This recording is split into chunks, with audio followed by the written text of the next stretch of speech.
Hi, my name is Eric, and I'm going to show you how I fixed our GE QuietPower 3 dishwasher. We were having problems with just the control panel being completely blank with no lights, or sometimes I would open it and close it or unplug it, and then just the normal wash and heated dry lights would come on, but the control panel wouldn't do anything. Pressing any buttons wouldn't work. Holding down the heated dry, something I read about locking and unlocking the machine, didn't work. Holding on the reset button wasn't doing anything. All we were getting was no lights at all, or just heated dry and normal wash with it doing, the control panel doing nothing. So I'll show you what I did. The first thing you want to do anytime we're going to open up the dishwasher panel. So anytime you work on it, an appliance, of course, or anything, you want to unplug it. So on ours, it's just a normal plug. So I unplugged the dishwasher, and we want to take a look at the control panel, which is right behind here. So we need to take this, the white door backing off, and that's not too difficult. It's really just 7 or 8 screws right around the perimeter here.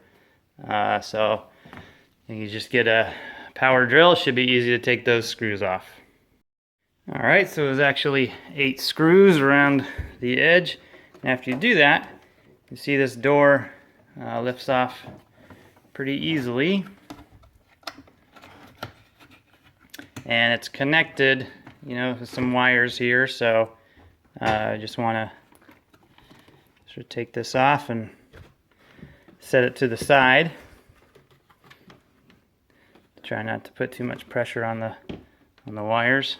Okay, so this is essentially how I found the dishwasher after I took the back of the door off.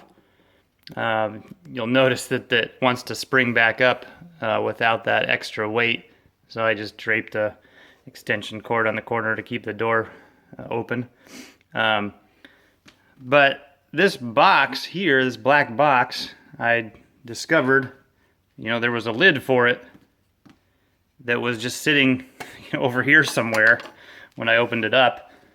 And also, this piece here was a spring on a spindle thing, and these pieces were just loose in the door.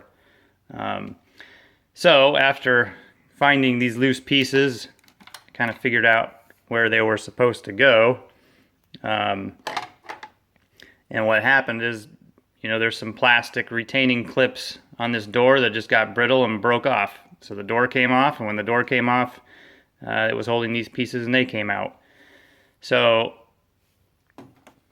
where this needs to go is this spindle goes in between these toggle box clips, or I'm not exactly what you call them, but they've got these little toggle switches. These black things right there. And this keeps them either both open or both closed, the toggle. That's what the spindle on the spring does.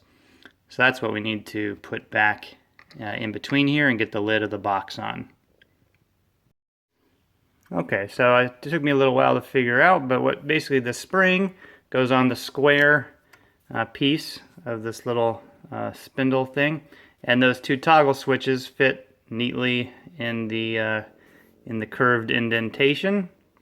And then what happens is when this goes up and down, it presses in those 2 little black switches. And this is all held together by the lid that came off. So again, when the plastic broke on the lid, those came off. So once you get the spring back on the spindle and get it in this position, and I've got the the cutout here facing up. Get that back together. Then we just have to get the lid on. Now again, this is not going to stay on since these are broken. So I'm just getting a piece of electrical tape. Putting this on to hold this box together. My wife was concerned about having tape in here, but you can see, there's already tape in here holding on this guard for the control board, or for the circuit board that's in there. And there's tape here too, so I don't think that's a concern. So I just taped that box on. And the other piece that, as I was looking around, came loose is just this vent. It's like an air redirector.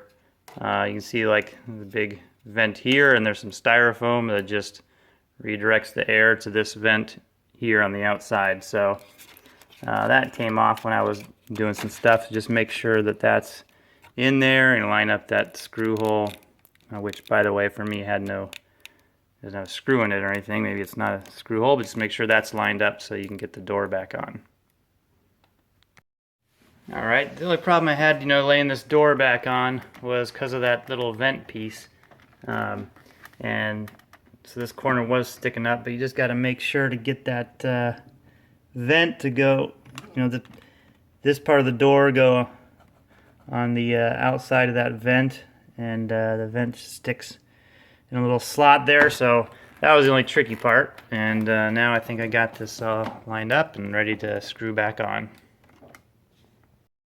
Alright, so got the back of the door screwed back on and plugged the dishwasher back on, and now the normal wash and heated dry lights are on. And finally the start button did something again, so back to normal. Thanks, bye.